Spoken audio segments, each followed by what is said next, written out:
Hello friends, shadow അക്കാഡമിയുടെ പുതിയൊരു ക്ലാസ്സിലേക്ക് നിങ്ങൾക്ക് എല്ലാവർക്കും സ്വാഗതം. നമ്മൾ ഇന്ന് ഡിസ്കസ് ചെയ്യാൻ പോകുന്നത് വിവരാവകാശ നിയമവും വിവരാവകാശ കമ്മീഷനെയും കുറിച്ചാണ്. കാരണം എന്തെന്നാൽ ഈ സബ്ജക്ട് ഉൾപ്പെടുത്താൻ പ്രധാന കാരണം വരാനിരിക്കുന്ന LDC ലാസ്റ്റ് ഗ്രേഡ് അതേപോലെ 10th ലെവലിലുള്ള എക്സാമിന്റെ സ്ക്രീനിംഗ് ടെസ്റ്റ് എന്ന പ്രിലിമിനറി എക്സാമിന് വേണ്ടിയുള്ള ഒരു സിലബസിൽ ഉൾപ്പെട്ട ഒരു ടോപ്പിക് കൂടിയാണ് ഈ വിവരാവകാശ നിയമം സംബന്ധിച്ചും വിവരാവകാശ കമ്മീഷൻ സംബന്ധിച്ചുള്ള കാര്യം. അപ്പൊ ഇത്തരം ടോപ്പിക്കിലേക്ക് കടക്കും മുമ്പ് ഈ ചാനൽ സബ്സ്ക്രൈബ് ചെയ്തിട്ടില്ലെങ്കിൽ ഉറപ്പായും നിങ്ങൾ സബ്സ്ക്രൈബ് ചെയ്യുക. അടുത്തടുത്തായി ഞങ്ങൾ സ്ക്രീനിംഗ് ടെസ്റ്റുമായി പ്രിലിമിനറി എക്സാമുമായി ബന്ധപ്പെട്ട നല്ല നല്ല ക്ലാസുകൾ, ഈ ടോപ്പിക് പ്രകാരമുള്ള നല്ല നല്ല ക്ലാസുകൾ ഉൾപ്പെടുത്താൻ തീരുമാനിച്ചിരിക്കുന്നു. അപ്പൊ ക്ലാസ്സിലൂടെ കിടക്കാം. ഇന്ന് നമ്മൾ ഡിസ്കസ് ചെയ്യാൻ പോകുന്ന ടോപ്പിക് ഇന്ത്യൻ ജനാധിപത്യത്തിന്റെ സൂര്യ തേജസ് എന്നറിയപ്പെടുന്ന വിവരാവകാശ നിയമത്തെയും അതേ തുടർന്നുള്ള വിവരാവകാശ കമ്മീഷനെയും കുറിച്ചുള്ള കാര്യമാണ്. ആദ്യമായി ലോകത്ത് വിവരാവകാശ നിയമം നിലവിൽ വന്ന ആദ്യത്തെ രാജ്യം ഏതാണ്? സ്വീഡനാണ്. 1766 ആദ്യമായി ലോകത്ത് തന്നെ ഒരു വിവരാവകാശ നിയമം നിലവിൽ വരുന്നത് സ്വീഡൻ എന്ന രാജ്യത്താണ്. ഇന്ത്യയിൽ ആദ്യമായി വിവരാവകാശ നിയമം നിലവിൽ വരുന്ന സംസ്ഥാനം ഏതാണ്? തമിഴ്നാട് സംസ്ഥാനമാണ്. 1997 നിലവിൽ വരുന്നത്.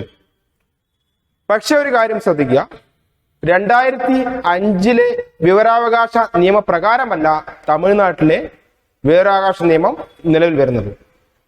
2005 ജൂൺ 15 ഇന്ത്യൻ പാർലമെന്റ് പാസാക്കുന്ന ഒരു നിയമമാണ് ഇന്ത്യയിലൊട്ടാകെ വിവരാവകാശ കമ്മീഷനും അതേപോലുള്ള വിവരാവകാശ നിയമങ്ങളും പാസാക്കുവാനുള്ള ഒരു ആണിക്കല്ലായി മാറിയത്. 2005 ജൂൺ 15 ഇന്ത്യൻ പാർലമെന്റിൽ വിവരാവകാശ നിയമം പാസാക്കിയപ്പോൾ 2005 ഒക്ടോബർ 12 വിവരാവകാശ നിയമം ഇന്ത്യയിൽ നിലവിൽ വരുന്നു. അത് പ്രകാരം ഇന്ത്യയിൽ വിവരാവകാശ കമ്മീഷൻ നിലവിൽ വരുന്നു. ഇന്ത്യയിലെ വിവരാവകാശ കമ്മീഷൻ നിലവിൽ വരുമ്പോൾ വിവരാവകാശ നിയമത്തിനായി, അതായത് വിവരാവകാശ കാര്യങ്ങൾക്കായി അപേക്ഷ സമർപ്പിക്കണമെങ്കിൽ അതിൽ എത്ര രൂപയുടെ കോർട്ട് ഫീസ് സ്റ്റാമ്പ് പതിച്ചിരിക്കണം?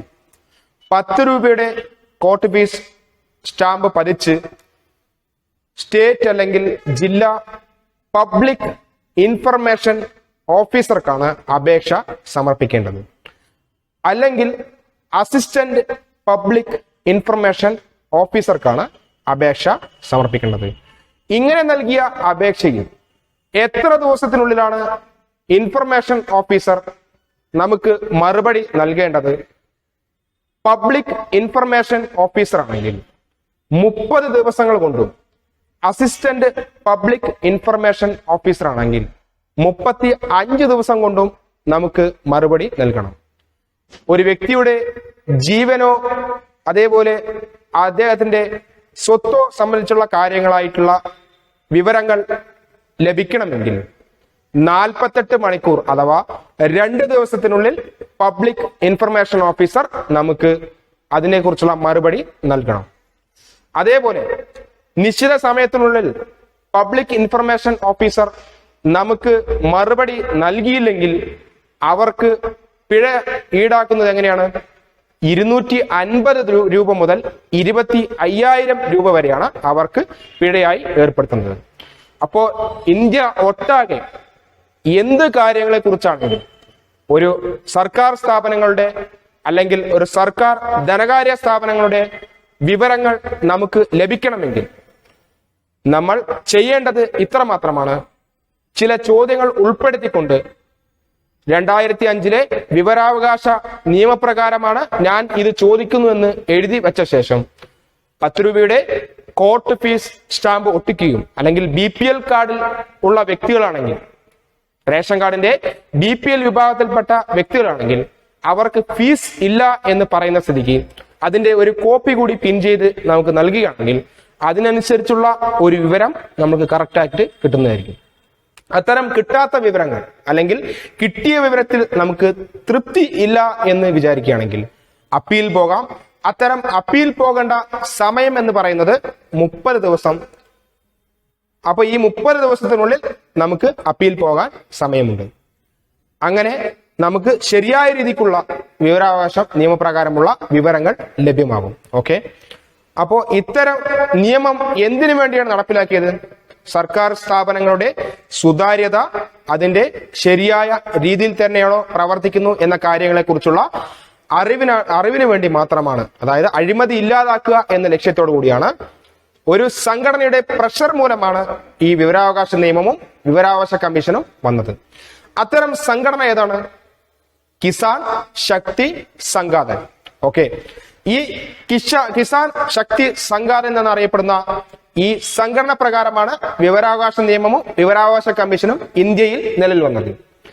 ഇത്തരം നിലവിൽ വരാൻ കാരണമായ ഈ സംഘടന ആരാണ് സ്ഥാപിച്ചത്? അരുൺ റോയ് എന്നറിയപ്പെടുന്ന ഒരു വ്യക്തിയാണ് ഈ സംഘടന സ്ഥാപിച്ചത്. ഓക്കെ, ഈ വിവരാവകാശ നിയമപ്രകാരം നമുക്ക് ലഭിച്ച ആ വിവരങ്ങളുടെ കോപ്പി അഥവാ അതിന്റെ പകർപ്പ് ലഭിക്കുവാൻ നമ്മൾ നൽകേണ്ട അധിക രൂപ എത്രയാണ്? A4 ഷീറ്റ് ആണെങ്കിൽ ഒരു കോപ്പിക്ക് 2 രൂപയാണ്. അത് ഫ്ലോപ്പി ഡിസ്കിൽ കോപ്പി ചെയ്ത് തരികയാണെങ്കിൽ 50 രൂപയാണ്. ഓക്കെ, അതേപോലെ നിങ്ങൾക്ക് പേപ്പർ വലിപ്പത്തിനനുസരിച്ച് അതിന്റെ അനുസരിച്ചുള്ള എമൗണ്ട് കൊടുക്കാം. അതേപോലെ തന്നെ ഈ വിവരാവകാശ കമ്മീഷൻ ഇന്ത്യയിൽ നിലവിൽ വരുന്നു. 2005 ഒക്ടോബർ 12 നിലവിൽ വരുന്നു. ആ നിലവിൽ വരുമ്പോഴുള്ള ആദ്യത്തെ മുഖ്യ വിവരാവകാശ കമ്മീഷണർ ആയി അറിയപ്പെടുന്നത് ആരാണ്? ബജാത്ത് ഹബീബുള്ളയാണ്. ഇദ്ദേഹത്തിന് ശേഷം രണ്ടാമതായി ഇന്ത്യയിൽ മുഖ്യ വിവരാവകാശ കമ്മീഷണറായി നിലവിൽ വരുന്ന വ്യക്തി ആരാണ്? AN തിവാരിയാണ്. അതേപോലെ തന്നെ ഇന്ത്യയിൽ മുഖ്യ വിവരാവകാശ കമ്മീഷണറായി നിലവിൽ വന്ന ആദ്യത്തെ വനിത ആരാണ്? ദീപക് സന്ധു. ഓക്കെ, ഇന്ത്യയുടെ മുഖ്യ വിവരാവകാശ കമ്മീഷണറായി നിയമിതയായ രണ്ടാമത്തെ വനിത ആരാണ്? ആദ്യത്തെ ദീപക് സന്ധു ആണ്. രണ്ടാമത്തെ സുഷമ സിംഗ് ആണ്. സുഷമ സിംഗ് ആണ് രണ്ടാമത്തെ വനിതയായി നിയമിതനായത്. ഈ കമ്മീഷണർമാരെയും ഇൻഫർമേഷൻ കമ്മീഷണർമാരെയും ചീഫ് ഇൻഫർമേഷൻ കമ്മീഷണർമാരെയും നിയമിക്കുന്നത് അല്ലെങ്കിൽ ശുപാർശ ചെയ്യുന്നത് ആരാണ്? നിയമിക്കുന്നത് ഇന്ത്യൻ രാഷ്ട്രപതി അല്ലെങ്കിൽ പ്രസിഡന്റ് ആണ്. ഓക്കെ, ശുപാർശ ചെയ്യുന്നത് ഇന്ത്യൻ പ്രധാനമന്ത്രിയുടെ അധ്യക്ഷതയിൽ പ്രതിപക്ഷ നേതാവും പ്രധാനമന്ത്രി ശുപാർശ ചെയ്യുന്ന ഒരു ക്യാബിനറ്റ് മന്ത്രിയും ഉൾപ്പെടുന്ന സമിതിയാണ് ഈ കമ്മീഷണർമാരെയും അതേപോലെ മുഖ്യ കമ്മീഷണർമാരെയും. ഓക്കെ, അപ്പൊ അങ്ങനെ നിയമിക്കപ്പെടുന്ന കമ്മീഷണർമാർക്ക് ഇന്ത്യൻ രാഷ്ട്രപതി സത്യവാചകം ചൊല്ലിക്കൊടുത്ത് നിയമിക്കും. അത്തരം കമ്മീഷണർമാർക്ക് മുഖ്യ വിവരാവകാശ കമ്മീഷണർക്കും വിവരാവകാശ കമ്മീഷണർക്കും കാലാവധി എത്രയാണ്? 5 വർഷമാണ് കാലാവധി, അല്ലെങ്കിൽ 65 വയസ്സ് ഏതാണ് ആദ്യം അതിന്റെ അടിസ്ഥാനത്തിലാണ് അവരുടെ കാലാവധി അവസാനിക്കുക. അത്തരം നിയമിക്കപ്പെടുന്ന വിവരാവകാശ കമ്മീഷണർമാർക്ക് അധികാര പരിധിയിൽ വരുന്ന എല്ലാ സംസ്ഥാനങ്ങളും അതേപോലെ കേന്ദ്രഭരണ പ്രദേശങ്ങളുമാണ്. ഓക്കെ, അതായത് സെൻട്രൽ ഇൻഫർമേഷൻ കമ്മീഷണർക്കും സെൻട്രൽ ചീഫ് ഇൻഫർമേഷൻ കമ്മീഷണർക്കുമാണ്. ഓക്കെ, ഇതേപോലെ തന്നെയാണ് കേരളത്തിൽ. അവിടെ എത്രയാണ് അംഗസംഖ്യ? സെൻട്രലിൽ ഒരു മുഖ്യ വിവരാവകാശ കമ്മീഷണറും 10ൽ കൂടാതെയുള്ള വിവരാവകാശ കമ്മീഷണർമാരുമാണ്. ഓക്കെ, അതേപോലെ കേരളത്തും മുഖ്യമന്ത്രിയും മുഖ്യമന്ത്രിയുടെ നാമനിർദ്ദേശത്തിന്റെ അടിസ്ഥാനത്തിൽ ഒരു മന്ത്രിയും ഓക്കെ പ്രതിപക്ഷ നേതാവും അടങ്ങുന്ന സമിതി ഒരു കമ്മീഷണറെ നാമനിർദ്ദേശം ചെയ്യുകയും ആ കമ്മീഷണറെ നിയമിക്കുകയും സത്യവാചകം ചൊല്ലിക്കൊടുക്കുകയും ചെയ്യുന്നത് ഗവർണറാണ്. അതേപോലെ തന്നെയാണ് ഇവിടെയും. അതേപോലെ ഒരു മുഖ്യ വിവരാവകാശ കമ്മീഷണറും 10ൽ കൂടാത്ത കമ്മീഷണർമാരുമാണ് കേരളത്തിലും അതേ സെയിം നമ്പർ തന്നെയാണ്. ഓക്കെ, കാലാവധി 5 വർഷമോ അല്ലെങ്കിൽ 65 വയസ്സോ ആണ്. ഓക്കെ, അത്തരം വിവരാവകാശ കമ്മീഷണർക്ക് അല്ലെങ്കിൽ മുഖ്യ വിവരാവകാശ കമ്മീഷണർക്ക് കേരളത്തിൽ ഒട്ടാകെ ഉള്ള അധികാര പരിധിയായി വരുന്നു, ലക്ഷദ്വീപും ഇൻക്ലൂഡഡ്.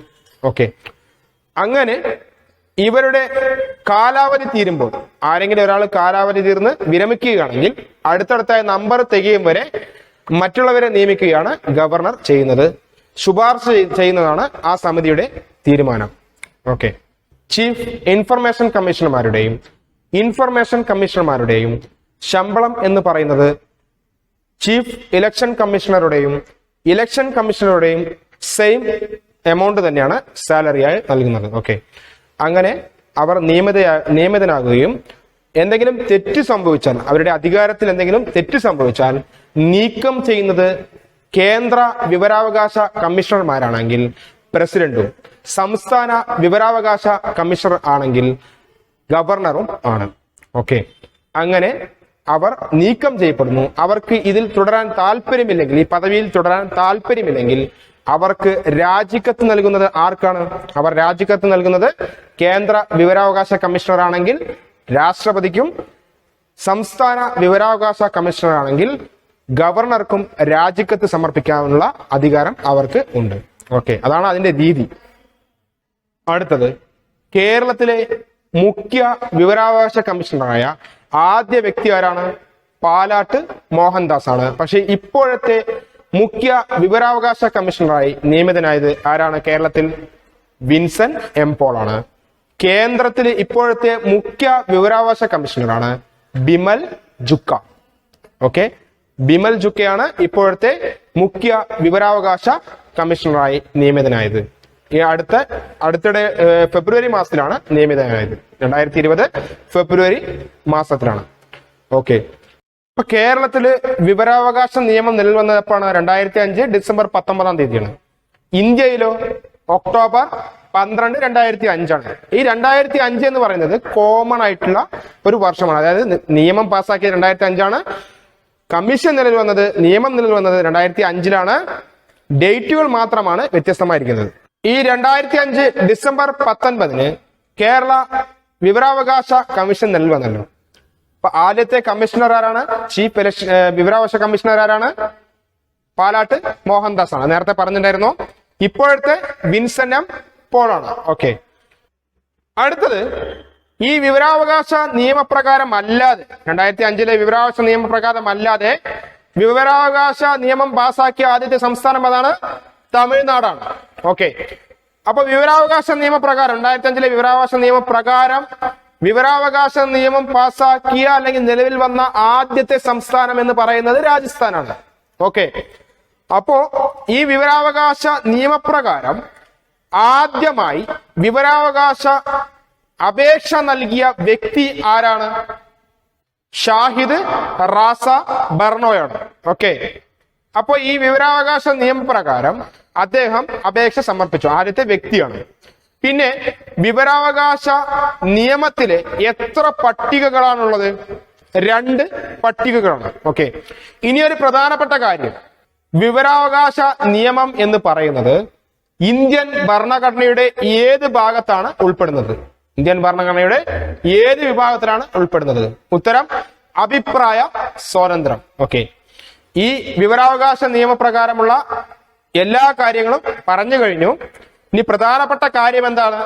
വിവരാവകാശ നിയമത്തിൽ ഉൾപ്പെടാത്ത ചില പ്രസ്ഥാനങ്ങൾ, അതായത് ഗവൺമെന്റ് ആസ്ഥാനങ്ങൾ ഉണ്ട്. അതെന്താണ്? Government intelligence bureau. Okay, intelligence bureau എന്ന് പറയുമ്പോൾ മനുഷ്യർക്ക് അപകടമുണ്ടാക്കുന്ന ഭീകര പ്രവർത്തനങ്ങളെ തടയുന്നതിന് വേണ്ടി തയ്യാറാക്കിയ ഒരു പ്രത്യേകതരം ബ്യൂറോയാണ് ഇന്റലിജൻസ് ബ്യൂറോ. അതേപോലെ BSF, സെൻട്രൽ സെക്യൂരിറ്റി ഫോഴ്സ്, ഇങ്ങനെയുള്ള ആർമി മേഖലയിലുള്ള സ്ഥാപനങ്ങളുടെ പ്രവർത്തനങ്ങളെ സംബന്ധിച്ച ഒരു വിവരവും വിവരാവകാശ നിയമപ്രകാരം ലഭിക്കുന്നതല്ല. ഇന്റലിജൻസ് ബ്യൂറോ പോലുള്ള ആ സ്ഥാപനങ്ങളുടെയും അപേക്ഷ സമർപ്പിച്ചാൽ നമുക്ക് അത് നിരസിക്കപ്പെടുമെന്നുള്ള കാര്യമാണ് ഇവിടെ വ്യക്തം. ഓക്കെ, അപ്പൊ വിവരാവകാശ നിയമപ്രകാരമുള്ള എല്ലാ കാര്യങ്ങളും പറഞ്ഞു കഴിഞ്ഞു. നിങ്ങൾക്ക് ഞങ്ങളുടെ ക്ലാസ് ഇഷ്ടമായി എന്ന് വിചാരിക്കുന്നു.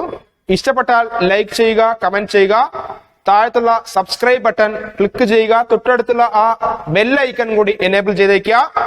ഞങ്ങൾ അപ്ലോഡ് ചെയ്യുന്ന സ്ക്രീനിംഗ് ടെസ്റ്റ് പ്രിലിമിനറി എക്സാമുമായി ബന്ധപ്പെട്ട എല്ലാ ക്ലാസ്സുകളും അടുത്തടുത്ത നോട്ടിഫിക്കേഷനായി ലഭിക്കുന്നതായിരിക്കും. അടുത്ത നല്ല ഒരു ക്ലാസ്സിലൂടെ വീണ്ടും കണ്ടുമുട്ടാൻ. അതുവരെ signing off Haris. Good by.